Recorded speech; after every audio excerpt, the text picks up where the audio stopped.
Olá, seja bem-vindo à aula 14 desse curso online do CyclePy.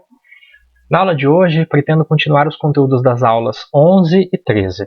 Nas aulas 11 e 13, eu falei sobre o paradigma DRM, que é um paradigma experimental para o estudo das falsas memórias. Eu estou utilizando esse paradigma porque ele me dá a oportunidade de ilustrar vários conceitos e estratégias de melhor utilização do CyclePy.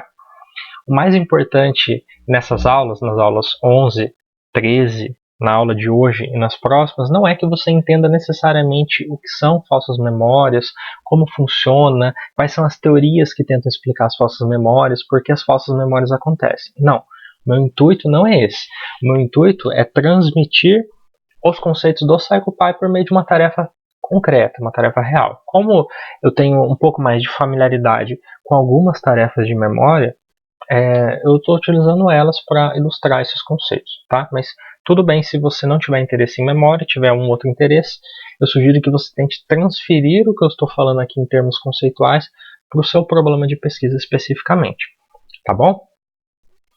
Bom, então eu falei na aula 11 da fase de estudo, expliquei como agrupar listas semanticamente relacionadas em torno de um eixo comum e apresentá-las sequencialmente no CyclePy por meio de loops alinhados. Então, o grande conceito ensinado na aula 11 foi de loops alinhados. Se você não assistiu a aula 11, convido você para assisti-la porque pode ser muito útil. Na aula 13, que foi a aula anterior, eu expliquei como interromper uma tarefa por critério de tempo. Então, como utilizar um código que interrompe uma tarefa assim que um determinado tempo de execução daquela rotina ou daquele loop foi atingido. Eu interrompo tanto a rotina quanto o loop em que a rotina está inserida. Na aula de hoje eu vou me dedicar à fase de teste. Então, vou colocar até aqui no amarelinho para mostrar que eu estou hoje nessa parte aqui. Então, na fase de teste, eu vou apresentar um conjunto de palavras para o participante e o teste vai ser um teste que a gente chama, em psicologia da memória, de teste de reconhecimento, que é um teste em que o participante tem que avaliar cada uma das palavras se elas foram vistas na fase de estudo ou não. Basicamente, eu coloco um comando para o participante assim: você viu essa palavra na fase de estudo? Sim ou não? E ele vai apertar S ou N ali para dizer se viu ou se não viu. É algo bem simples nesse sentido, tá? E aí, as palavras que são apresentadas na fase de teste, elas são embaralhadas e elas têm 3 status. Pelo menos na minha tarefa aqui, elas vão ter esses 3 status. No estudo concreto, elas poderiam ter outros. Mas geralmente são esses 3 principais. São as palavras vistas, que são as palavras que ele viu aqui na fase de estudo, que são apresentadas aqui novamente. São as palavras para as quais ele deveria responder sim. Sim, eu vi antes lá na fase de estudo. E eu tenho outros 2 conjuntos de palavras que são as palavras não vistas. São as palavras para as quais ele deveria responder não. Não, eu não vi essas palavras na fase de estudo. O que diferencia as não vistas críticas das não vistas não relacionadas? É muito simples. As palavras não vistas críticas são as palavras que correspondem exatamente ao eixo comum que agrupa essas palavras aqui das listas de estudo. Tá? É a palavra crítica, aquela palavra âncora na qual todas as demais estão semanticamente relacionadas. E as não vistas não relacionadas são palavras outras que não têm relação semântica imediata ali com as palavras da fase de estudo. Então você tem que tomar muito cuidado na hora de selecionar essas palavras, porque elas realmente não têm um relacionamento com as palavras críticas e nem com as palavras vistas, tá? Eu não tomei esse cuidado aqui, já vou deixar bem claro, porque eu não vou executar esse experimento para valer, para fazer uma pesquisa, para testar hipóteses sobre memória. Então eu não tive o cuidado de verificar assim, essa palavra aqui realmente ela não tem relação com as palavras da fase de estudo, tá? Então vamos fazer uma abstração em relação a esse aspecto. O que eu fiz? Eu criei um arquivo aqui no Excel, que eu chamei ele de Test Items, e aqui eu coloquei 4 colunas. As cores que eu coloquei aqui no arquivo é simplesmente para facilitar a minha visualização da planilha e a sua visualização. O CyclePy, quando ele lê o arquivo, ele vai ignorar completamente as cores contidas aqui nessa planilha, tá bom?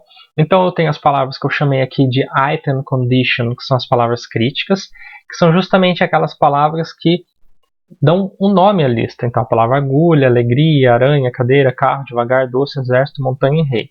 Se você lembra bem, aqui na fase de estudo, cada uma das listas tem esse nome. Ó. A lista agulha, a lista alegria, a lista aranha e assim por diante. Eu tenho aqui, e aí aqui a resposta é não, né? Aqui essa core underline n seria de correct answer, né? Que eu abreviei. Né? A resposta correta que o participante deveria dar é n, de não, tá? Essa variável aqui ela não vai ser utilizada na tarefa, mas é útil ter essas informações aqui dessas duas colunas para quando eu for analisar os dados, tá? Porque isso vai aparecer no meu arquivo de análise de dados. Para a tarefa propriamente dita na hora da programação, eu vou utilizar só as colunas B e D. Né? Eu quero que ele busque a coluna probe item, que seria o item de sondagem ali, né? O item de teste. Eu coloquei probe aqui simplesmente porque eu já usei test items e eu quero evitar qualquer confusão por repetição de nome, né? Já que eu não posso repetir nome de variável. E essa coluna aqui para ele avaliar se eu acertei ou não. Basicamente o que ele faz, ele vai criar uma nova coluna que é tipo resposta do Marcos. Tá? E nessa coluna aqui ele vai pôr lá, o Marcos respondeu sim, não, não, sim. E o que ele faz? Se isso daqui for igual a isso daqui, ele me dá um, porque eu acertei. Como aqui eu errei, ele me dá 0. Né? Acertou? Né? Então isso aqui não pode ter interrogação. Né? Então aqui é acertou. 0 é não acertei e 1 é acertei. Aqui era não e eu respondi não. Então ele deu 1. Aqui era não, eu respondi não, ele deu 1. Aqui era não, eu respondi sim, então eu errei, tá? Então, essas colunas aqui ele vai criar no arquivo de saída, quando eu executar o experimento, tá? Mas é importante que eu tenha essa coluna aqui, porque eu possa comparar o que o participante deveria ter respondido efetivamente com o que ele respondeu no caso concreto, tá bom? Os itens old são os itens que o participante viu antes, quer dizer, postura, sorriso, teia, sentar, estava errado, transporte, lento, tá?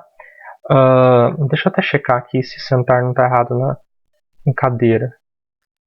Tá errado também. Deixa eu arrumar aqui.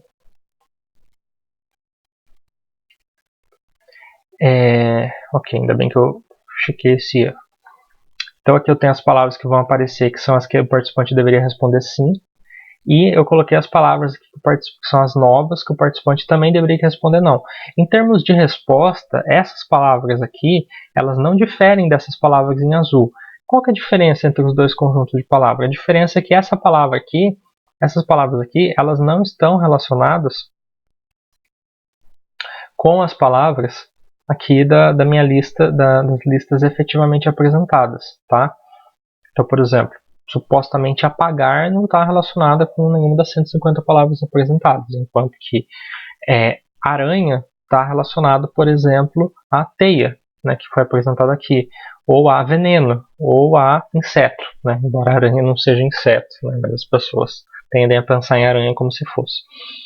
Ok? Então, a ideia é que eu consiga depois discriminar essas tentativas aqui dessas daqui. Por que exatamente que eu quero discriminar aqui? Porque eu quero saber o quanto que o participante disse que ele viu aqui para esses 10 itens. Então vamos supor que ele disse que viu para esses 10 itens, 9 desses 10 itens, 90%. E para esses itens aqui, que no caso são 20, para 5 desses 20 itens, 5 de 20 itens, 25%. Ou seja, ele cometeu muito mais erro nesses itens aqui, 90% de erros aqui, de falsas memórias, e 20% aqui. Ou seja, parece que o conteúdo semântico estar relacionado com a informação que foi vista antes aumenta a probabilidade de falsas memórias. Nós vamos entender isso melhor na aula em que eu mostrar análise de dados, tá? Mas eu estou adiantando algumas coisas aqui, dando alguns spoilers, ok?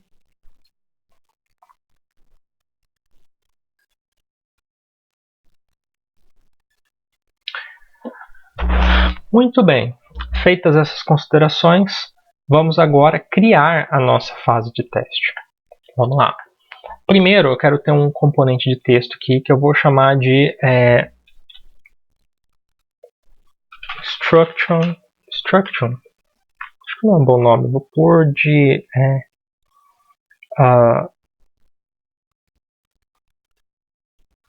general instruction, tá? Porque é a instrução geral que vai aparecer fixa ali, né? como cabeçada. Então ela vai ficar aparecendo na parte de cima da minha tela, tá? E eu quero perguntar simplesmente para o participante o seguinte, deixa eu pôr isso na cor preta, porque no fundo está branco, né? Eu quero perguntar o seguinte, você viu a palavra abaixo na fase de estudo? E aí eu quero que o participante responda. S é igual a sim, eu vi. N é igual a não, eu não vi, tá? Vou colocar essas informações como constantes mesmo, tá? Deixa eu vir aqui em Advanced e vou colocar aqui em normalizado e 1.8 no Wrap, tá? Essa informação aqui é basicamente para ele usar uma maior área da tela para imprimir o meu comando. Aqui em Position eu vou pôr 0.8 no eixo Y para ele aparecer aqui mais no topo superior mesmo aqui na parte mais de cima, como se fosse um cabeçalho. Você viu a palavra abaixo na fase de estudo? Sim, eu vi. Não, eu não vi, tá? Então é isso que eu gostaria que aparecesse para o meu participante. Né? Tamanho disso daqui, eu acho que eu posso pôr 0,2 talvez, não sei. Vamos tentar. Vou dar um OK. Muito bem. Agora eu vou colocar um outro componente de texto. Coloquei errado aqui. Componente de texto. E agora eu vou colocar aqui como a palavra, né? Vou chamar de test trial word, tá? Saber que é a palavra mesmo. Duração é por tempo ilimitado até a pessoa responder. Eu vou colocar black, tá? Eu vou colocar isso como constante mesmo. Aqui eu quero que apareça no centro da tela. E aqui eu quero que ele busque da coluna probe item, tá? Então eu vou colocar aqui probe item. E aqui eu vou pôr set every repeat, tá bom?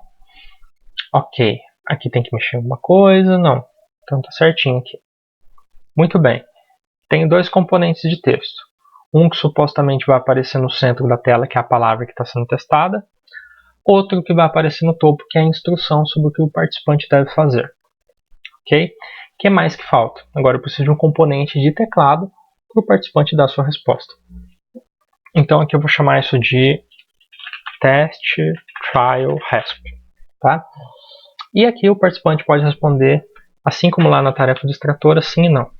Tá bom? Então, aqui sim e não. Eu quero que ele armazene a primeira resposta do participante e store correct. Para ele armazenar a resposta correta, ele precisa comparar isso com alguma coisa. Ele vai comparar com essa coluna aqui, core underline answer. Tá? Então, vamos lá. Aqui eu ponho, então, core underline answer. Né? Ans. Ok. Vamos ver, acho que está tudo certo, não esqueci nada. Ok. Muito bem. O que está faltando? Nosso querido loop. Vem um insert loop e coloco um loop aqui. Ok. Então aqui vai ter uma única repetição, porque eu quero que ele percorra a minha lista uma única vez ao todo. E ele vai buscar da lista que tem como nome test items. Tá? Então tá aqui. Olha lá. Tem 60 condições e tem 4 parâmetros. List name, probe item, item condition e core answer. Tá?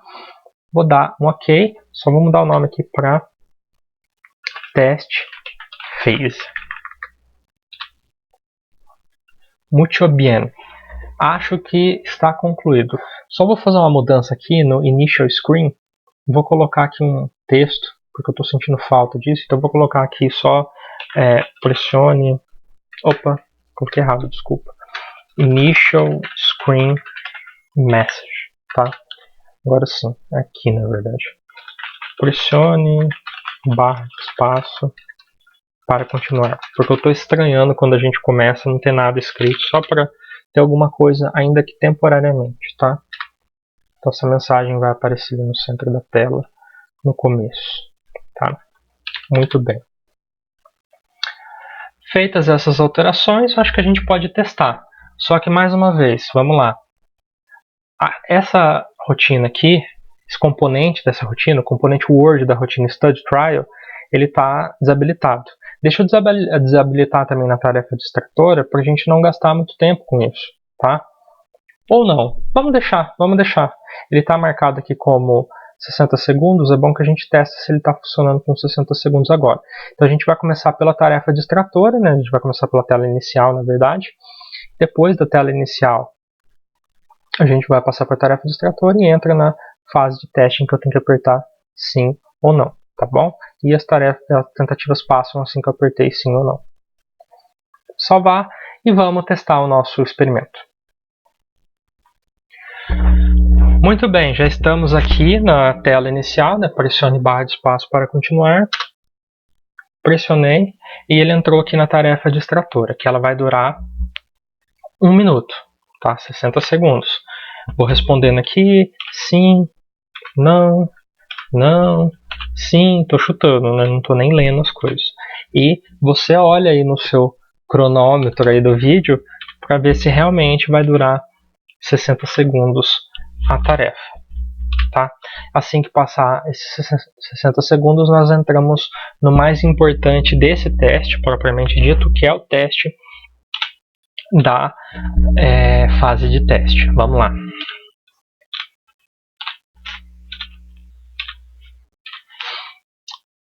Vamos aguardar mais um pouquinho, já deve estar avançando, né, para chegar. Como eu retirei aquele componente, como eu tirei aquele componente de 2 segundos que eu fiz na aula anterior, se você não viu, você pode checar na aula 13, a tentativa não está durando 2 segundos. Olha lá, ele funcionou. Eu tive um probleminha aqui porque o tamanho do meu texto ficou muito grande e não coube aqui em cima em particular. Vou mexer nisso daqui a pouco. Mas olha lá, apareceu maçã no centro da tela, beleza? Apareceu maçã. Vou apertar aqui, eu não vi maçã. Agora apareceu rainha. Vou colocar aqui, eu vi rainha. Sim. Pessoas. Eu vi ou não vi? Não sei. Vou colocar não. E olha só. Vou colocando sim e não, sim e não, sim e não. E ele vai passando por todas as palavras. Olha lá. Muito bem, ó, ele está funcionando. Ok. Minha tarefa funcionou. Eu vou fazer algumas pequenas mudanças nela. Em particular, deixa eu vir aqui em Study Trial e ver qual o tamanho do texto que eu coloquei aqui. Aqui eu coloquei 0,3, então eu vou colocar aqui 0,3 também, porque eu estou achando a minha palavra muito pequenininha. Então eu vou colocar aqui 0,3 também. Ok? Coloquei 0,3, acho que agora está igual, vamos ver. Não, lá está diferente, então deixa eu colocar aqui. Beleza. Agora vai dar certo, eu acho. Aqui eu vou diminuir para 0,1. Vamos ver se resolve. Aqui eu vou pôr 0,6. Acho que vai resolver o problema, tá? Vamos ver se resolve ou não. O que mais que eu quero mexer aqui? Em particular, eu quero que tenha um pequeno intervalo aqui. Então, deixa eu explicar o que eu vou fazer. Eu vou colocar um intervalo entre tentativas de... Deixa eu pensar... Vou colocar primeiro uma cruz de fixação aqui na minha tela. Tá? Isso não é estritamente necessário, mas basicamente o meu texto vai ser um sinal de mais que vai aparecer no centro da tela. E eu vou chamar isso de Fixation Cross. Né? O que pode parecer até um pouco inútil, porque eu não vou usar pupilometria nesse estudo, mas eu vou colocar aqui. Então meio segundo aqui, com meio segundo uma cruz de fixação vai aparecer aqui na tentativa de teste e ela vai durar 1 segundo, ou seja, ela vai de meio segundo a 1 segundo e meio, tá? E na cor preta, por favor, senão não vai aparecer nada. E vai aparecer no centro da tela também. Pode ser do tamanho 3 para ficar igual ao texto. Isso daqui eu quero que apareça lá em cima, então vou pôr lá no topo. Ok?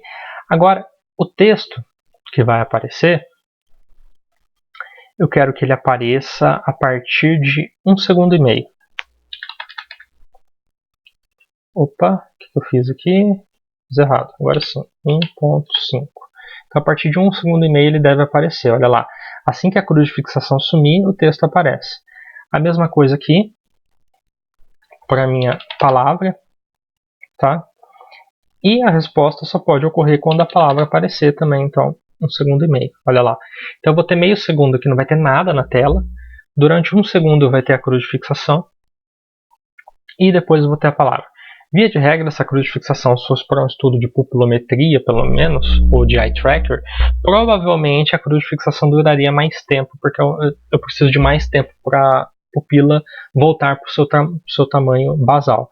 Mas aqui, como não é um estudo de pupilometria, eu estou pedindo uma licença poética aqui para utilizar esses intervalos um tanto quanto arbitrários, tá? Então vamos lá.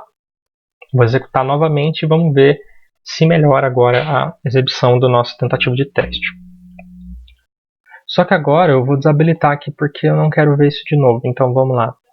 Aqui eu venho para desabilitar e desabilitar componente. Tá? Então desabilitei os meus componentes. Vamos lá. Muito bem, vamos lá então. Vou dar uma barra de espaço.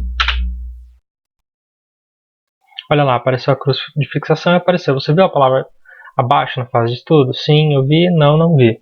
Vou apertar aqui S. De novo, aparece outra. N. Aparece outra. Sim, estou apertando S ou N. Se eu vi ou não vi.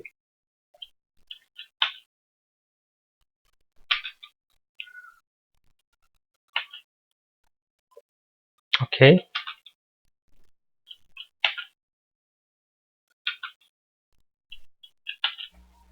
Então o nosso programa funciona. Não vou mostrar todas as 60 tentativas, senão vai demorar um pouquinho, né, por conta dessa cruz de fixação, mas o programa está funcionando. Então vamos a um breve resumo da aula de hoje. Na aula de hoje eu expliquei como que funciona a fase de teste do paradigma DRM, por meio aqui dessa representação esquemática, né? Expliquei o status das 3 palavras, as palavras vistas, que são aquelas apresentadas na fase de estudo, as não vistas críticas e as não vistas não relacionadas, que são aquelas que estão aparecendo pela primeira vez aos participantes, com a diferença de que as palavras críticas elas têm uma relação semântica com as palavras da fase de estudo, enquanto as palavras não relacionadas não possuem essa relação. Além disso, mais uma vez eu falei sobre como desabilitar componentes. Em particular, eu vim aqui em Distract for Trial na nossa última simulação, né, do experimento e desabilitei os componentes para ele entrar direto de Initial Screen em Test Trial. Ok. Além disso, nós criamos a fase de teste e essa criação da fase de teste envolveu colocar uma cruz de fixação, colocar uma instrução geral no topo, apresentar a palavra-alvo no centro e permitir que a resposta seja possível de ser dada somente a partir do momento em que é apresentada a palavra na tela, né?